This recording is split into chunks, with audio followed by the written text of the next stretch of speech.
This is Global Order. I'm Hindol Sengupta. Joining me today is India's former ambassador to Iran, Dinkar Srivastava. Ambassador Srivastava has been invited by me to have this conversation on Global Order at an extremely critical time in Iran's history. The war with Israel is reaching, some would say, catastrophic levels. Today, the Israeli head of state said that essentially Ayatollah Khamenei, the Iranian head of state, should be eliminated. And that's one of the ways, or perhaps the most important way, to end this war. What does Ambassador Srivastava think of all of this? What does he think about India's enduring ties with Iran? And of course, also with Israel. For all this, I invited the ambassador to have this conversation with me. Ambassador, welcome. Well, thanks for having me. We have historical links with Iran, which go back to 2 millennia. We also have excellent relations with Israel. And these relations, were rooted in Congress's relations with the Jewish left. This was pre-partition India. And that continued. Unfortunately, there was a long hiatus after independence, though we recognize Israel and we supported the UN General Assembly resolution in 1947 on creation of Israel. Diplomatic relations, for various reasons, got delayed. They were finally established in early 90s. It's very unfortunate what is happening, because if you look at the historical perspective for first 3 decades of Israel's existence, Israel had excellent relations with Iran and the Shah. And Shah used to say that Iran and Israel are the 2 people surrounded by a sea of Arabs. Now that changed with the Iranian Revolution. It need not have been like, there was nothing given, because the Iranian Revolution was driven by a host of factors. Most of them had to do with the internal situation. But coming to the current situation, again, you would recall that there was a nuclear agreement. It's called JCPOA, which was reached between Iran on one hand and P5+1 on the other hand in 2016. This was under Obama administration. And that agreement held. Iran discharged its obligations. Under the agreement, Iran was allowed to do enrichment up to 3.67%, which is the level permissible under the NPT. And Iran agreed to surrender the excess enriched uranium above this level. That agreement was revoked not by Iran, but by US when President Trump came to power in 2018. Now, last few months, there has been a resumption of discussions between Iran and the US and the Trump administration for revival of a nuclear deal. And there have been 5 rounds of discussions. Initial discussions seemed very positive.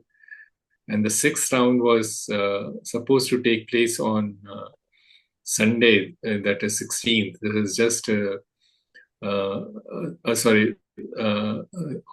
on Sunday, the 15th. This is just a day prior to Israeli attack. So the question arises whether the strike was needed at this stage, whether a lower cost option was available for achieving the objectives which Israel has in mind, which US has in mind, that is ensuring that Iran does not possess a nuclear weapon. But that is now part of history. You have a situation where the Israeli strike has taken place.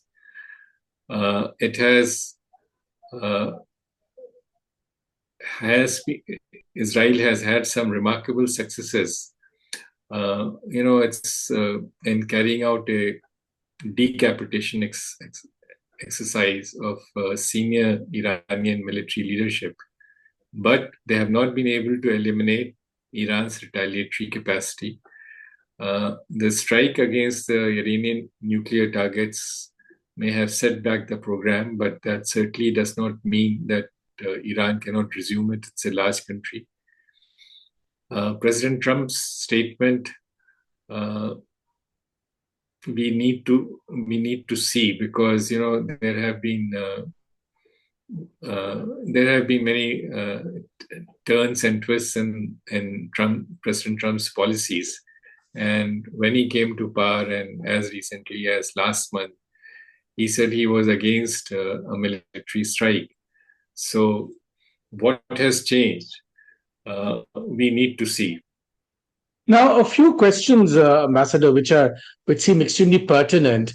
Number one, what is the current, in your assessment, what is the current state of Iran's nuclear capacity, so to speak?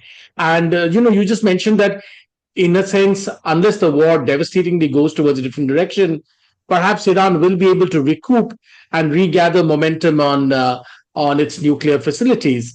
The other question, and I want to ask you, what is the time duration you think that would be taken by Iran to recoup its nuclear facilities if the war ends at some point, and if the entire leadership of Iran is not eliminated?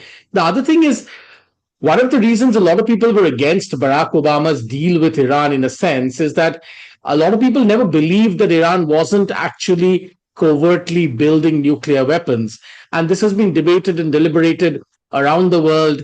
And a lot of people just weren't convinced that Iran wasn't building nuclear weapons. Now, I want to know what your assessment is. And if indeed Iran one day is able to acquire nuclear weapons, what do you think this means for India? Now, your first question about the status of the Iranian nuclear facilities after the strike.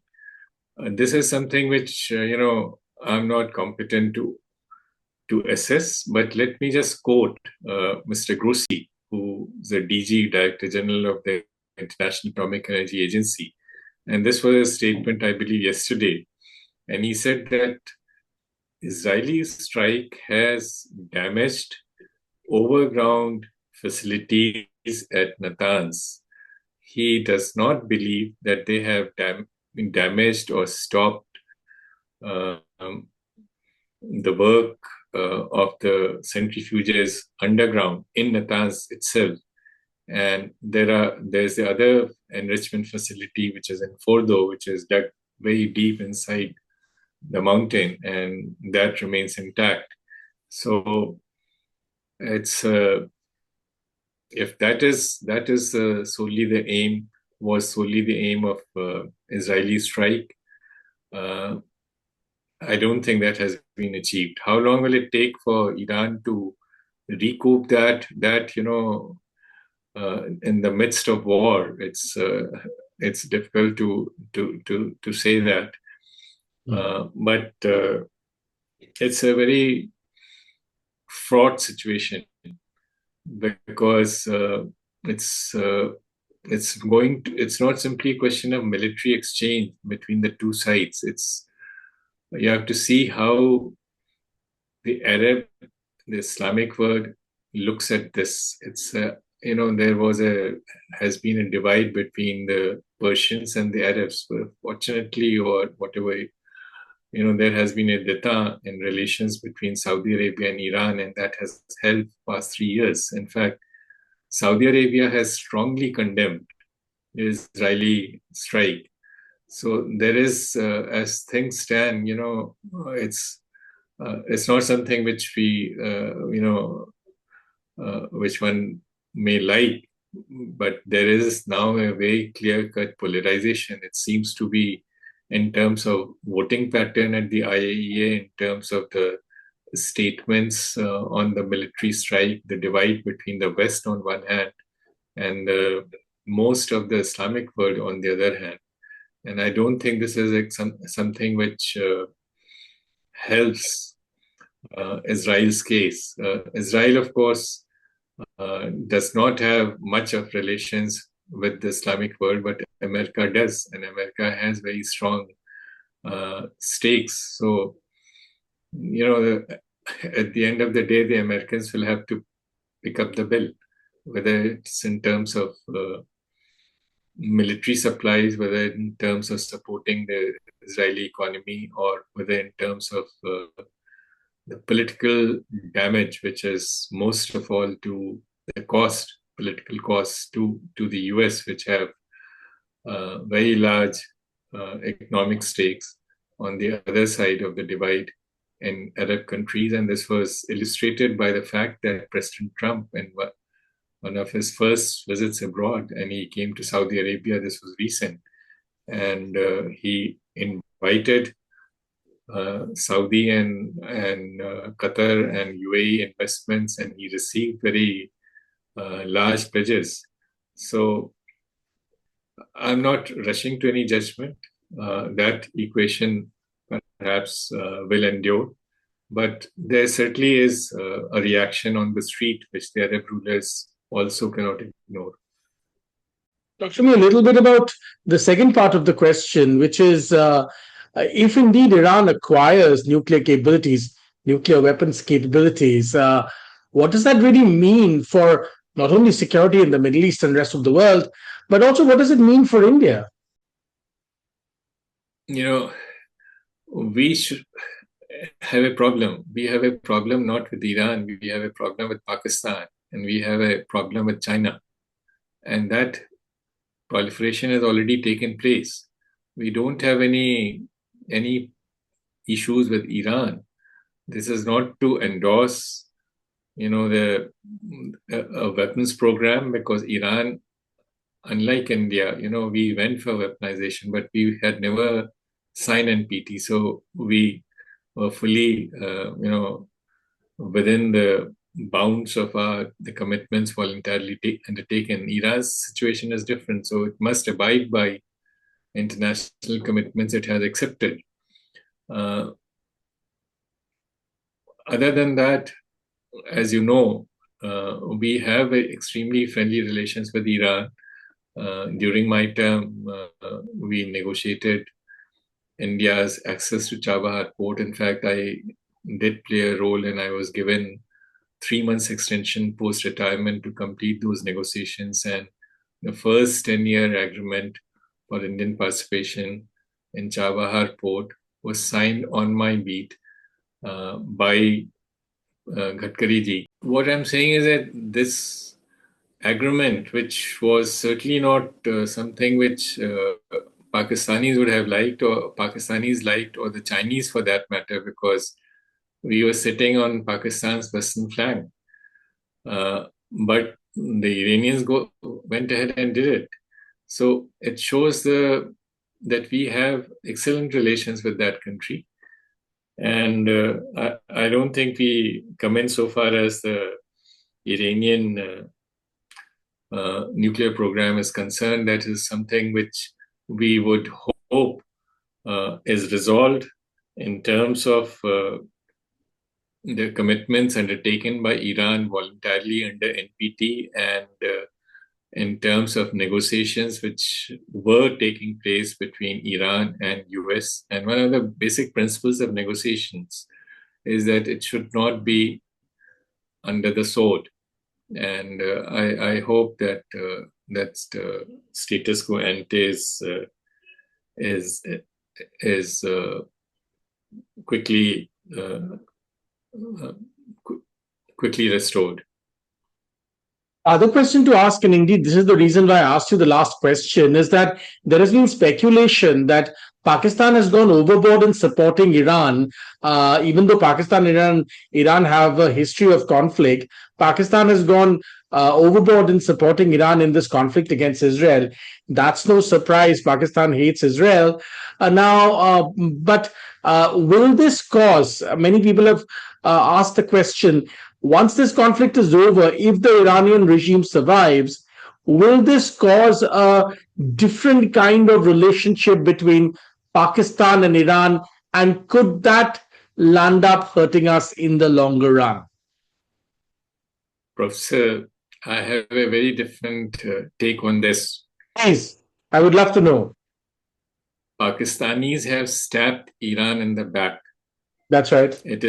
It it is no coincidence that just when the Israeli strikes began on 14 June, General Asim Munir, who's now got himself promoted to Field Marshal's rank, was being feted in US.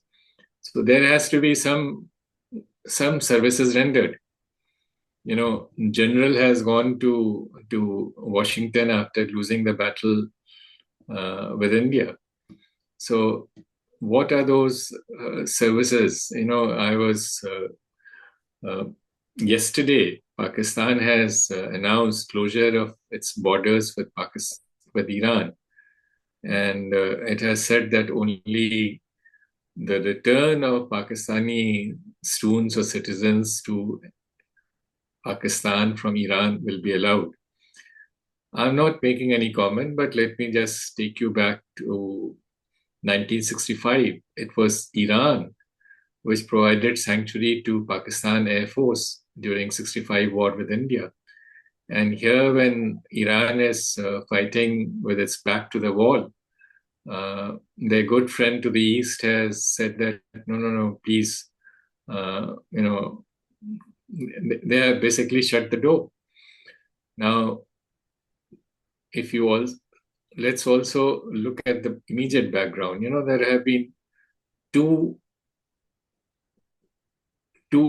incidents of missile exchanges between Iran and Pakistan. The first took place in 2019, and the occasion was that just one day before Pulwama, there was an identical terrorist strike in Sistan Balochistan province of Iran, when 27 IRGC guards were killed, when their bus was rammed by a vehicle being driven by Pakistani national, as it was found later, full of explosives, identical to Pulwama.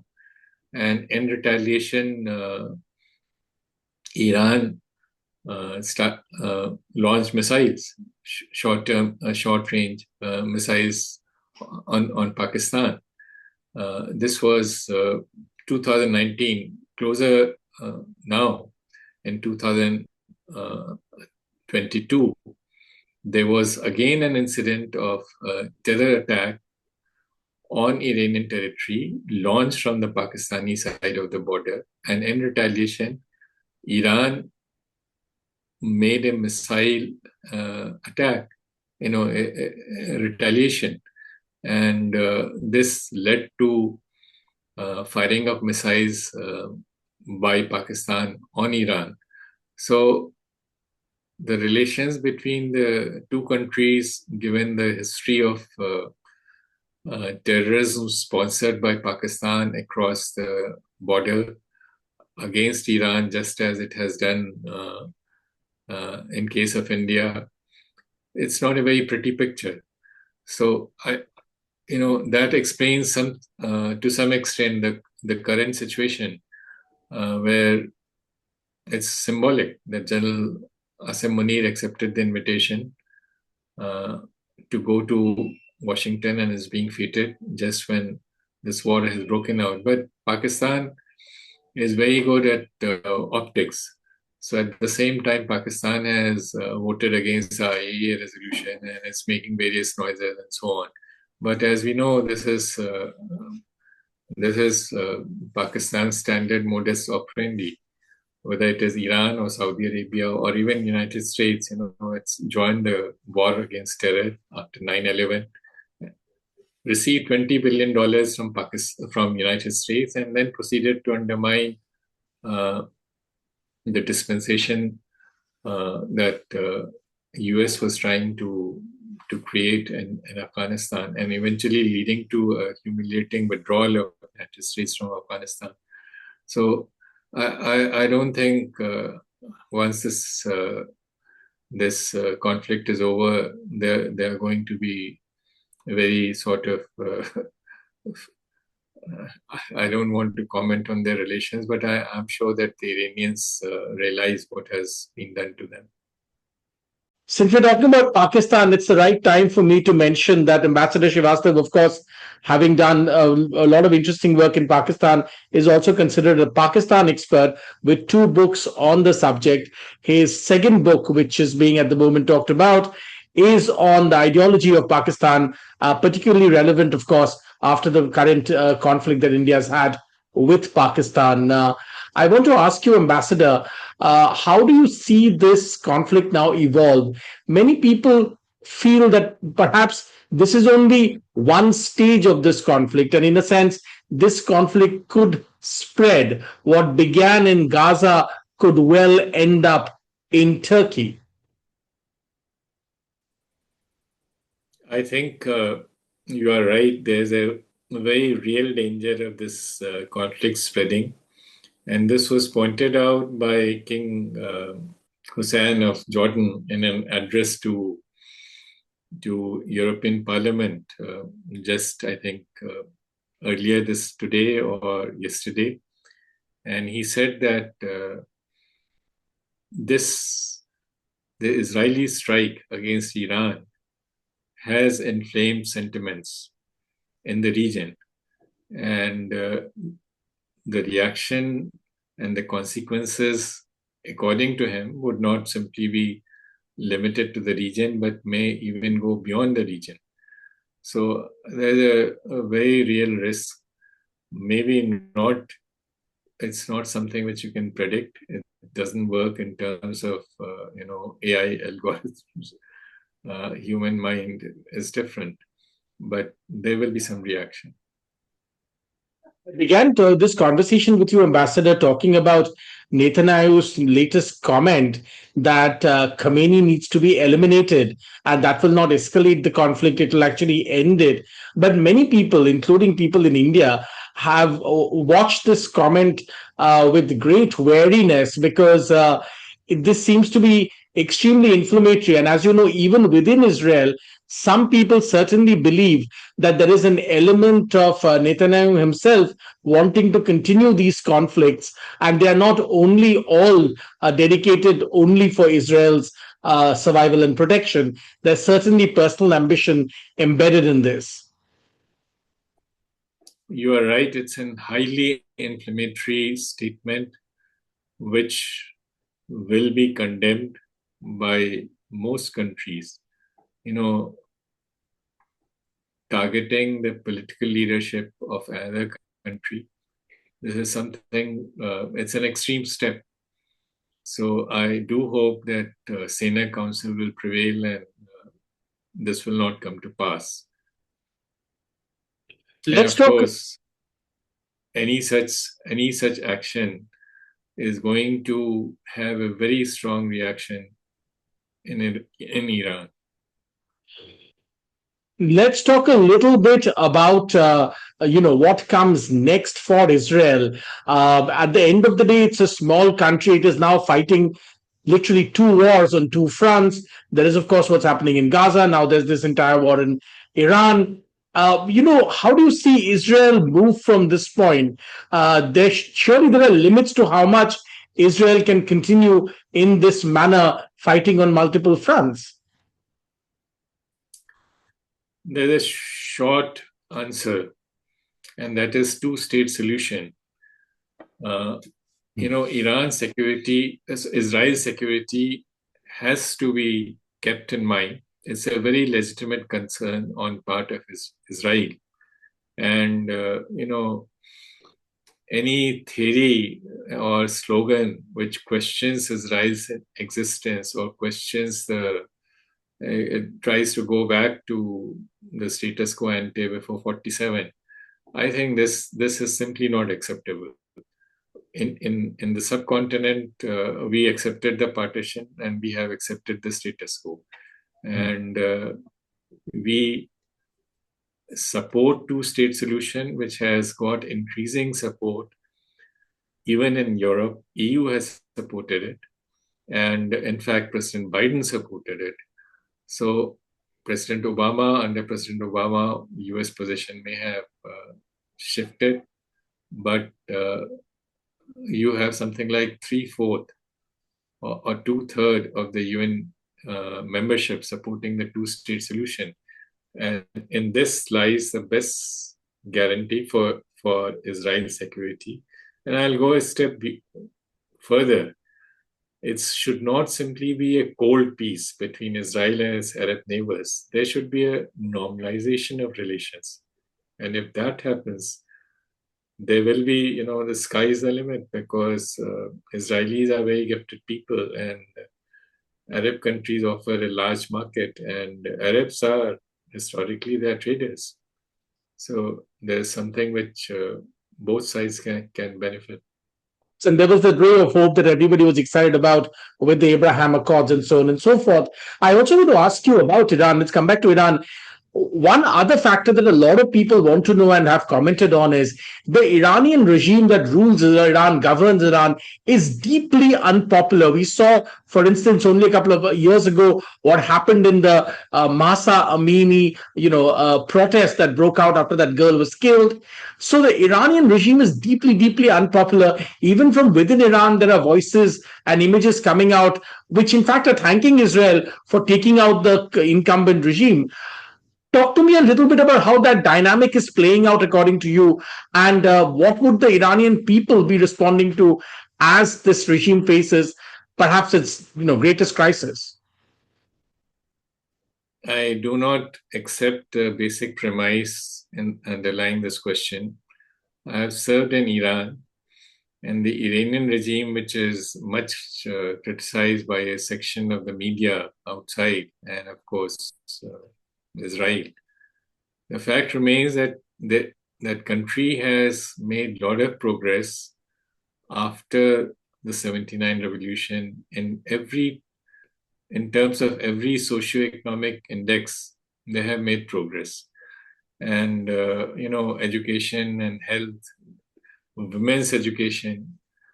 There are, of course, dissent, and dissent is part of democracy. But to say that, the regime is so unpopular and so on, right now what is happening is an external aggression against Iran. And that is, while we support that Iran maintains its international obligations, at the same time, this kind of attack on Iran cannot be justified. You're saying, according to you, the Iranian regime is not as unpopular as reported or as made out to be in many, many, many, information that comes out, reports and so on and so forth? I already said that. Interesting. Why do you think then this picture outside seems like, that it's deeply unpopular and people are constantly running protests against it? Why do you think this picture exists? Professor, I don't have to explain to you the international relations. And there are countries, there are interests, and there's a historical background. So that I don't have to go into. Sure. I mean, it's just interesting because, especially after the Mahsa Amini protest, it seemed at least like there was a real explosion. But I take your point. Let's move on. Let's talk a little bit about Pakistan. And I want to ask you, after Operation Sindoor, you mentioned this Field Marshal, Asim Muni's Field Marshal rank. Where do you see Pakistan go from here? I mean, the army is obviously even more entrenched than perhaps it was even before Operation Sindoor. How do you think the Pakistani army will go from this point onwards? A very careful attempt is being made to create a narrative of victory. They have actually lost, and this is reflected in the fact that it was Pakistani DGMO who contacted his Indian counterpart and asked for ceasefire. So they sued for peace after losing the battle. But a lost war has internal consequences, and especially for Munir, who's really the power behind the throne. Shahbaz Sharif had finished second in the elections. in February 2024, and the man who won the elections is sitting in prison. So this is Pakistani democracy for you. And the man who's responsible for all this, who brought this about, is General Asim Munir. So to add to his trouble, that is, the political rift in the country, the insurgency in Balochistan, a lost battle, and there's a rift within the army. And this is reflected in the fact that after the events of 9th May 2023, when Imran Khan's supporters attacked the army general headquarters, an unprecedented thing, and they ransacked the Lahore Corps commander's residence. There were a series of, dismissals of senior Pakistani army officers. So obviously, there were some dissensions. Now, the most recent and the most prominent of this has been court-martialing of General Faiz, the former ISI chief, which is absolutely... The man famously photographed in Afghanistan. Sipping a cup of coffee. Sipping a cup of coffee. So, yeah. General Asim Munir, who is now promoted to Field Marshal's rank after losing the war of choice, has a divided house, and it's necessary to buttress his authority, and hence this latest creation, which is give him the title.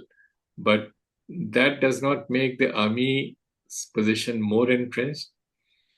Army's legitimacy is being challenged, even in Punjab, which is the heart of Pakistan. It accounts for 62% of Pakistan's population, and it accounts for most of the recruitment to the ranks of Pakistani army. The 9th May 2023 incidents took place in Punjab. So, army's legitimacy is being challenged not only in outlying provinces like Balochistan, but in Punjab, which was a traditional stronghold. Now, add to this Pakistan's economic troubles, and Pakistan just has had a new budget. They follow July to June budget cycle. General Munir has a divided house. The country, there is a deep polarization. The most popular leader in the country sits in jail. His party, which won the elections, sits in the opposition. There's dissension within the army. There were court-martial of the ISI chief recently. Earlier, a lot of senior army generals were dismissed. Army also faces insurgency in Balochistan. And add to this is the economic situation. The sum total of Pakistan's debt service payment and military budget exceeds the federal government's share of revenue in the budget presented on 10th June, which means that except for the army, the rest of the country or rest of the economy will have to be run based on fresh loans. So Pakistan is in a deep economic crisis. This is something which army cannot ignore either. And it's something which is going to create a lot of socio-economic problems, because that in the current year's budget, there has been, the development budget has been halved. So the development, which was Pakistan was already lagging behind in development, now there's a further crunch. So it's at some point there is going to be an implosion. But to conclude and to wrap up our conversation, what you're essentially suggesting is that not only is Pakistan being duplicitous about its ties, for instance, its overtures towards Iran while shutting its borders to Iranians who need help, it is doing something very similar with its economy.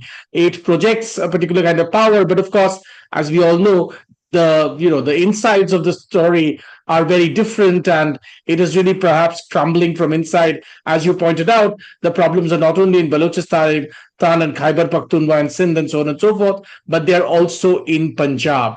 Would that be correct to say? Yes, thank you. Thank you so much. Thank you. Thank you.